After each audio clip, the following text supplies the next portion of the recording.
요한복음 10장 10절부터 12절까지의 말씀 제가 봉독하겠습니다. 도둑이 오는 것은 도둑질하고 죽이고 멸망시키려는 것뿐이요 내가 온 것은 양으로 생명을 얻게 하고 더 풍성히 얻게 하려는 것이라. 나는 선한 목자라. 선한 목자는 양들을 위하여 목숨을 버리거니와 삭구는 목자가 아니요 양도 제 양이 아니라. 이리가 오는 것을 보면 양을 버리고 달아나나니 이리가 양을 물어가고 또 해치느니라. 아멘.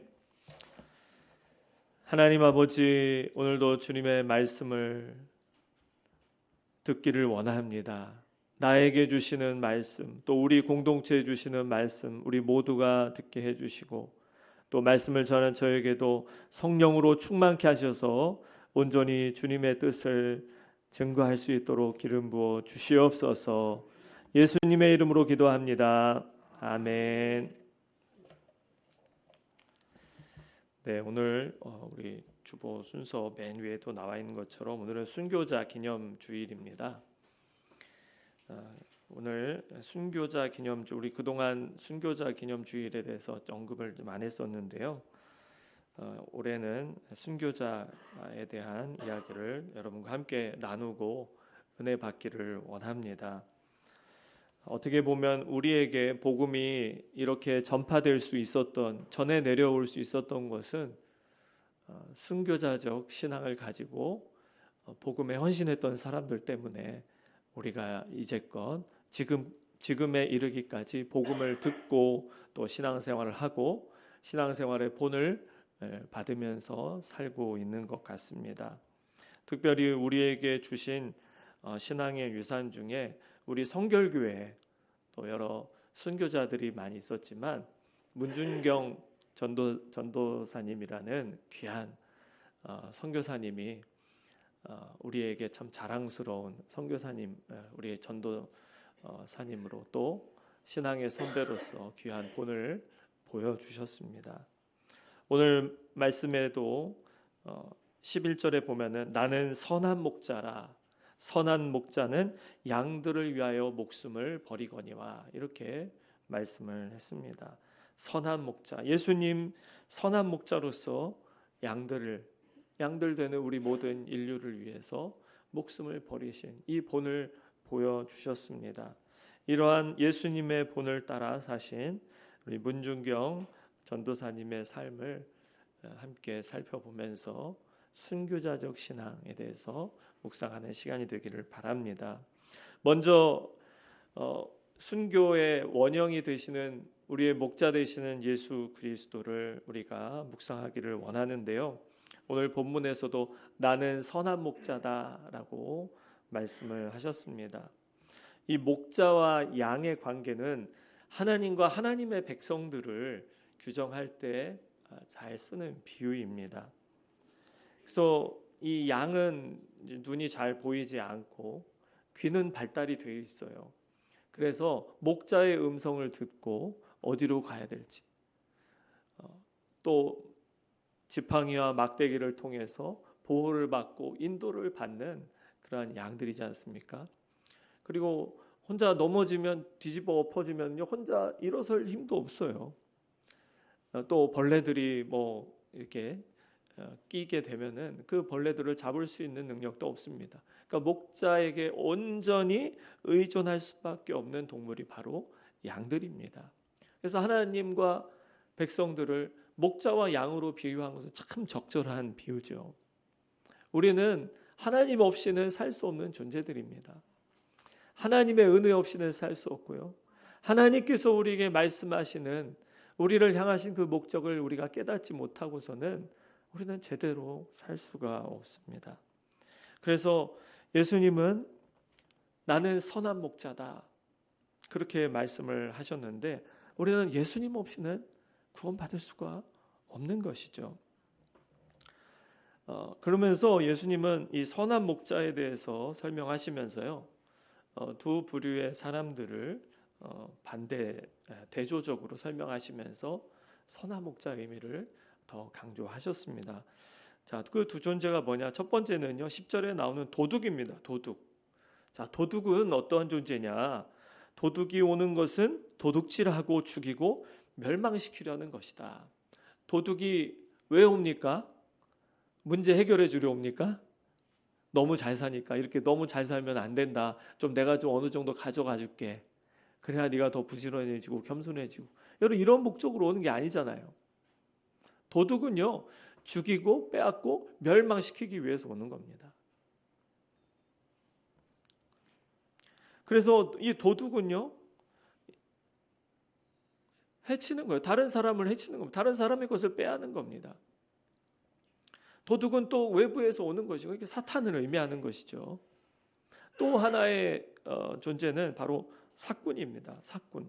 12절에 보면은 사꾼은 목자가 아니다. 사실 목자의 그 부류 중에 이제 사꾼이 있다라는 것이죠. 선한 목자도 있지만 사꾼 목자도 있다는 것입니다. 사꾼은 목자가 아니요, 양도 제 양이 아니라 이리가 오는 것을 보면 양을 버리고 달아난다라고 했습니다. 사꾼은 진정한 목자가 아니라는 거예요. 목자 중에서 사꾼이 있다는 얘기인데, 목자 역할을 하는 것처럼 보이지만 진정한 목자가 아니라는 거예요. 결정적인 위기의 순간 자신의 본분을 잃어버리고 도망치는 존재입니다. 그는 돈을 위해서 일하는 것이죠. 양에 대한 어떤 진정한 사랑과 애정, 그리고 책임감을 가지고 하는 것이 아니라 위험이 닥치면 자신의 안위를 위해서 양들을 버리고 도망칠 정도로 자기의 유익을 위해서 이 목자라는 직업을 갖고 사는 겁니다. 그렇지만 선한 목자이신 예수님은 전혀 다르시죠. 예수님이 이 땅에 오신 목적은 뭐라고 했습니까? 10절 하반절에 보니까요, 생명을 얻게 하고, 양으로 생명을 얻게 하고 더 풍성하게 얻게 하기 위해서, 겨우 살려주시는 게 아니라 풍성한 삶을 살 수 있도록 예수님은 이 땅에 오셨다라는 겁니다. 우리를 구원해 주셨을 뿐만 아니라 이 땅에 살아가면서 그리스도 안에 살아갈 때 하나님께서 주시는 약속하신 복을, 풍성한 은혜를 누리게 하기를 원하신다라는 겁니다. 그래서 예수님께서 선택하신 그 길은 예수님이 이 땅에 오셔서 많은 사람들의 질병을 고쳐주시고 귀신을 내쫓아 주시기도 하셨지만, 마지막에 결정적으로 예수님께서 행하셨던 일은 뭐예요? 바로 자기 생명을 내어주시는 일이었습니다. 자기의 생명을 아낌없이 내어주신, 그래서 정말 진정한 이 선한 목자, 진정한 목자라는 의미죠. 그냥 마음이 착한 목자가 아니라 진정한 목자. 이 진정한 목자의 핵심은 뭐예요? 양들을 위해서 목숨을 버리는 것이다 라는 겁니다. 양들을 위해서. 그러나 이 희생은요, 결코 어쩔 수 없이 하다 보니까, 재수가 없어서 그냥 비극적으로 운이 안 좋아서 일어난 일이 아니었어요. 하나님의 주권적인 사랑 안에서 자발적이고 의도적으로 선택하신 일이었다는 겁니다. 요한복음 10장 18절에 이렇게 말씀하고 있습니다. 우리 같이 읽어볼까요? 18절 말씀 시작.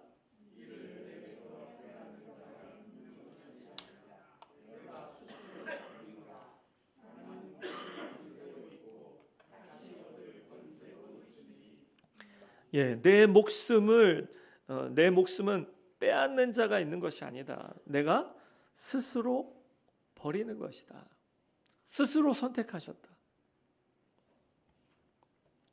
예수님께서 우리를 위해서 아낌없이 자신을 모든 피를 쏟으시면서 다 내어주셨습니다. 그런데 이러한 삶은 기독교의 역사 속에서 많은 사람들의 순교의 피를 통해서 계속 이어져 왔고요.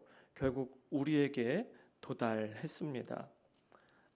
처음에 말씀드린 것처럼 저는 오늘 문준경 전도사님에 대한 이야기를 길게는 하지 않을 건데 짧게라도 여러분과 함께 나누면서 순교적 신앙이 어떤 것인지 묵상하며 우리도 그 신앙을 본받을 수 있는 시간이 되기를 바랍니다. 우리 문중경 전도사님은요, 암태도에 우리 지도 잠깐 보여주시면 여러분 아시는 분들은 뭐 잘 아시고, 우리 고향이 그쪽이신 우리 박양호 장로님 잘 아실 텐데, 목포 바로 앞에 이제 암태도가 있습니다.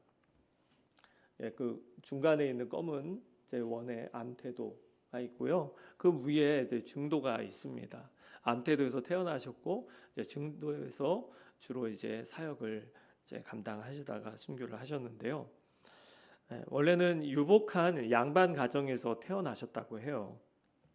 그런데 그 당시에는 일제시대죠.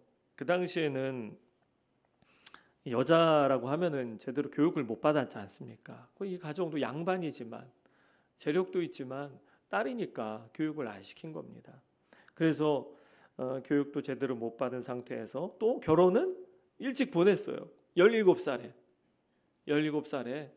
시집을 보낸 겁니다. 그런데 이 결혼을 한 이제 신랑이 알고 보니까요, 결혼하기 전부터 이미 다른 섬에 다른 여자와 살림을 차리고 있었던 거예요.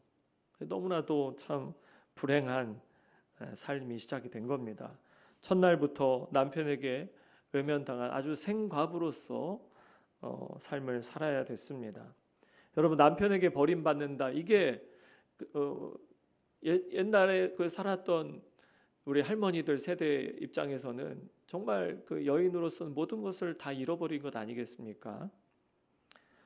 그래서 너무나도 극심한 고통 속에서 자살도 여러 번 시도를 했었다는 거예요.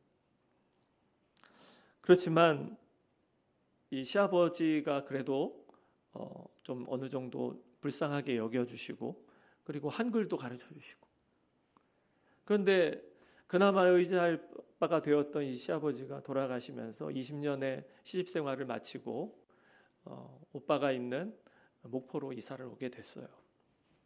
근데 이 목포에서 살다 보니까 거기에 열심히 이제 전도했던 그런 전도 부인들이 있었습니다.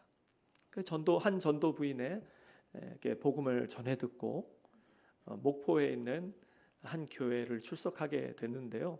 그곳이 아주 우리 한국의 역사 속에서 가장 정말 유명하였고 귀하게 쓰임 받았던 우리 성결교회 이성복 목사님이 목회하셨던 교회였어요. 그 교회에서 정말 성실하게 신앙생활을 하면서 헌신하고 그 삶이 회복되는 가운데서 이성복 목사님이 공부를 해라, 신학을 해라. 그래서 이제 서울로 올라와서 공부를 하게 됐는데, 그게 경성신학교, 오늘날 서울신대의 전신이죠. 서울신대에서 공부를 하시게 됐고, 공부는 학기 중에 하고 방학 때 내려와서 또 열심히 신앙생활하고 헌신하고, 그리고 공부를 마치고 고향에 돌아와서 이제 신안에 있는 섬들을 돌아다니면서 전도하며 사역을 하게 된 겁니다. 근데 참 그곳에서 사역을 하면서 단지 복음을 전한 것만이 아니라 정말 어머니와 같은 마음을 가지고, 섬사람, 지금은 뭐 다리가 대부분 놓여져 있기 때문에 다니기도 편하죠. 그런데 배를 타고 복음을 전하고, 때로는 의사와 간호사 역할도 하고, 아이를 받는 산파 역할도 하고요, 우편 배달부 역할도 했습니다. 자신이 그렇게도 아끼던 그 재봉틀을 팔아서 어려운 학생들을 돕기도 했고, 그래서 1년에 고무신 9켤레가 달아 없어질 정도로 섬과 섬 사이를 부지런히 돌아다니면서 복음을 전하고 교회를 세웠습니다. 한 번은 이 장티푸스가 돌아서 많은 사람들이 죽어 있는 가운데서요, 이 전도사님 홀로 환자의 집에 들어가 시신도 수습하고 장례를 치르기도 했고, 살아남은 사람들을 여전히 돌보는 그런 헌신적인 삶을 살았습니다. 그때가 바로 일제시대였어요. 일제시대 때 창씨의 명을 요구받고 신사참배를 강요받으면서 계속 일본 경찰에 들락날락 거리면서 고통을 당하다가 6.25 전쟁을 당해서 그때 이제 순교를 하시게 되거든요. 그런데 이 문중경 전사님의 마지막 순교의 순간이 처음에는 그렇게 잘 알려져 내려오지 않다가 최근에 그 소식들이 이제 문중경 전도사님에 대한 그 사업을 계속 우리가 하면서 이러한 전도사님, 이러한 삶을 사신 분이 우리에게 선배였구나라는 것을 안 지가 그렇게 오래되지 않았습니다. 어떻게 돌아가셨는지에 대한 이야기가 전해져 내려오는데요. 이 전사님이 이제 전쟁이 일어났을 때 이제 잡히기도 했지만 피신을 해서 목포로 이제 넘어왔다는 거예요. 그래서 이성모 목사님 곁에 있다가 목사님이 지금 위험한 상태다. 전쟁이 한창 일어나고 있고 지금 우리나라가 어떻게 될지 모르는 상황인데 다시 그 사역지로 돌아가서는 위험하다. 그렇게 이야기를 하셨습니다. 그런데 이 문중경 전사님은 어떻게 보면 목사님이 영적 지도자로서 또 아끼는 마음으로 사랑하는 마음으로 그렇게 얘기한 거잖아요. 그런데 그럼에도 불구하고 전사님의 대답은 단호했던 거예요. 내가 양떼를 버리고 갈 수 없습니다. 왜냐하면 거기서 지금 공산당이 쳐들어왔을 때 그냥 있지 않고 신자들을 계속 죽이고 이게 어렵게 한다라는 소식을 들었기 때문입니다. 그래서 이 문중경 전사님이 다시 들어가게 돼요. 다시 들어가면서 붙잡혀 있는 그러한 신자들을 뒤로 하고 공산당 앞에서 이러한 고백을 하면서 간절히 요청을 하면서 순교를 당하셨습니다. 비록 제가 죽을지언정 저 때문에 무고한 우리 신자가 죽어서는 안 됩니다. 교인들만은 해치지 말아 주십시오. 죽창에 찔리는 고통 속에서도 하나님 아버지 내 영혼을 받아주십시오. 그렇게 기도하면서 마지막 기도를 남기고 순교자의 반열에 오르시게 되었습니다. 이런 문중경 전도사님의 그러한 삶 속에서 우리는 예수님의 모습을 발견할 수 있었던 것 같아요. 물론 여러분 순교의 종류도 많이 있습니다. 순교의 종류가 많이 있어요. 네가 예수님을 믿냐? 그렇게 물어봤을 때 핍박하는 사람들 앞에서 나는 예수님께 대한 신앙을 부인할 수 없습니다 하고 죽은 사람들도 순교자입니다. 그런데 이 문중경 전사님은요, 자신의 신앙은 그것을 증명할 필요도 없죠. 근데 왜 순교를 당하셨습니까? 자신이 섬기는 양들을 위해서 이들만은 제발 살려주십시오. 이들 대신 나를 죽여주십시오. 그렇게 희생하면서 생명을 내어놓았다는 것이 다른 순교보다 더 가치 있는 순교가 아닌가라는 생각을 하게 되었습니다. 요한복음 10장 24절에 이 말씀이 있죠. 우리 같이 읽어볼까요?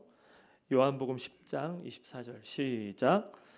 내가 진실로 진실로 너희에게 이르노니 한 알의 밀이 땅에 떨어져 죽지 아니하면 한 알 그대로 있고 죽으면 많은 열매를 맺느니라. 여러분 우리 기독교 신앙이 왜 위대한 줄 여러분 아시지 않습니까? 죽음이 곧 생명이라는 것을 알기 때문에 그래요. 여러분 왜 순교합니까? 내가 그 신앙을 지키고 싶어서잖아요. 근데 왜 죽음을 통해서 왜 그것을 증명하려 하겠습니까? 우리 그리스도인들은 보복하거나 복수하거나 이런 것들을 통해서 복음이 전파되는 것이 아니라는 것을 알기 때문에 그렇습니다. 예수 그리스도와 같이 희생함으로써 앞에 어떤 길이 펼쳐져 있는지 전혀 모르는 양들을 불쌍히 여기는 마음으로 목자가 되어서 희생하고자 하는 그런 마음으로 순교의 길을 걸어가는 것이죠. 한 알의 밀알이 땅에 떨어져 죽지 아니하면 한 알 그대로 있고 죽으면 많은 열매를 맺는다는 이 주님의 말씀을 본받아서 이 문중경 전사님은 그 길을 따라간 것입니다.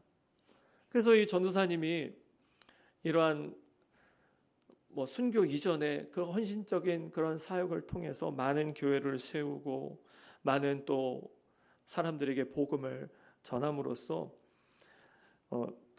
전남의 그 복음화율이 상당히 높거든요.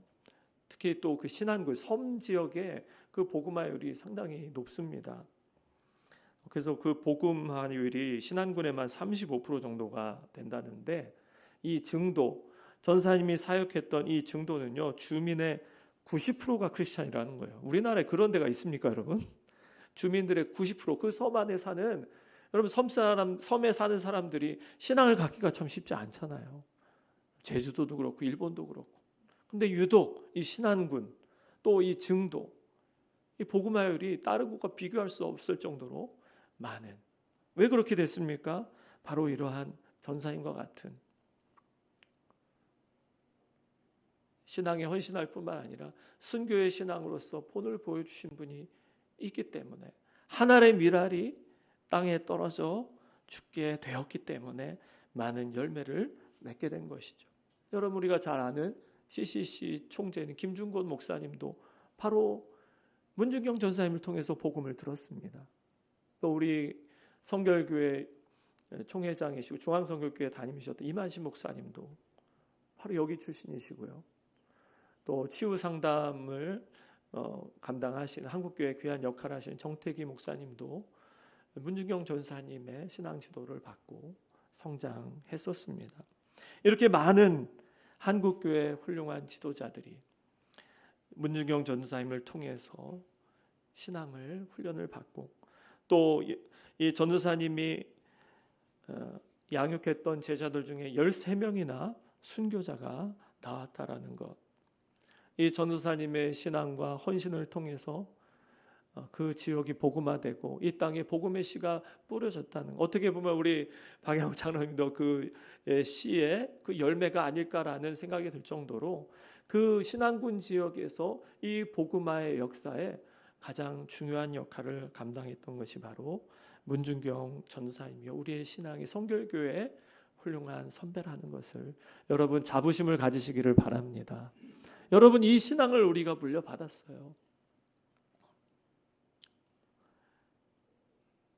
이것은 예수님이 보여주신 것이고 전도사님이 보여주셨을 뿐만 아니라 이게 진정한 신앙이요, 이게 진정한 그리스도인들이 감당해야 될 선한 목자로서, 우리가 지지난주에 계속 말씀을 드렸잖아요. 우리는 하나님께서 거룩한 제사장으로 우리를 부르셨다. 이 지역 가운데, 가정 가운데 우리를 부르신 곳에서 거룩한 제사장으로 뿐만 아니라 선한 목자로서 저와 여러분을 부르셨다라고 믿습니다. 우리 옆에 있는 분에게 한번 얘기해 주시겠습니까? 당신은 선한 목자로 부름 받았습니다.